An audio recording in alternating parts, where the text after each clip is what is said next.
Hi guys, ang ituturo ko ngayon ay gawin natin ang iyong 100 points. I-convert natin kung paano na siya magiging 99 coins. Panoorin ang aking short tutorial. Punta muna tayo sa Popo guys. Click lang apps ang Popo apps. Yan ang kanilang mga ni Popo pa-contest.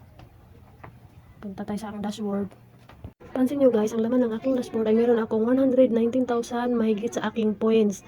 At ang aking coins naman ay 695.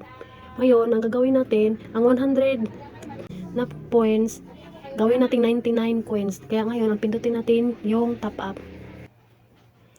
So ayun guys, pansin nyo, 0 ang coins trading natin. Kaya ngayon, pindutin natin yung top up. Sunod guys, pindutin naman natin yung USDT, yung nasa baba ng IP. Yun ang pindutin natin. Sunod guys, yung link niya, ikakopy natin. Pindutin yung, hanapin yung USDT at tapos pipindutin yung copy link. Yun na yan yung link, yung copy. Tapos, hanapin yung USDT. Tapos copy link. Next step, back tayo. Back tayo dun sa dashboard. Yung sa points natin. Ayan, back. Ayan, tapos pindutin natin yung withdraw. Tapos, pindutin uli yung withdraw now. O, ayan po yung USDT. Pupansin nyo yan, USDT. Hanapin yung USDT guys, piliin natin yung USDT at i-modify natin or i-rebind. Pindutin lang yan. Pagka-bind natin sa USDT guys, i-erase na natin itong EKS. Pindutin lang natin yung EKS para mabura yung nandyan. Tapos, yung link na kinuha natin kanina doon, i-copy-paste natin dito. Tapos pag na-copy-paste na, tapos i-submit. Click lang natin yung submit. Pagka-submit guys, pindutin ulit natin yung withdraw now. Pag pindot ng withdraw na, dito natin tumawithdraw ng cash. Ang withdraw niya, mapupunta yung points natin, automatic mapupunta ito sa coins. Naging 99,000 coins na. Eh, mababa lang naman ang points ko, 100 lang naman, 100,000. Kaya dito lang tayo sa $10. Yan, isulat natin yung 10, then submit. Pagka-submit, i-confirm natin. Yan, tapos back tayo sa dashboard.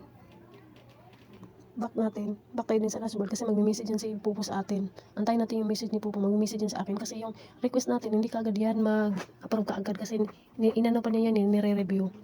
Antay lang tayo ng ilang segundo, maya mag-message na yan si Popo na successful ng ating withdraw. Wait lang tayo guys ng konti, mag-message yan si Popo sa atin na successful ang ating withdraw. Ayan na, nag-message na si Popo sa akin. Successful na daw ang aking withdraw. Ayan. Congratulations daw. O yun, 99,695. O ayan na guys, successful na ang ating pag-convert ng ating points na pupunta na sa coins. Ang 100 natin na points nagiging 99 coins na. O ayan guys.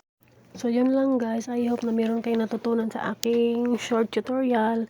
At saka don't forget to subscribe at saka paki-follow din po pala nyo ako doon sa aking Popo. Ito po ang aking ID number. At saka kung gusto nyo pong mag-join sa aking agency, pwede po kayo mag-join ng aking agency.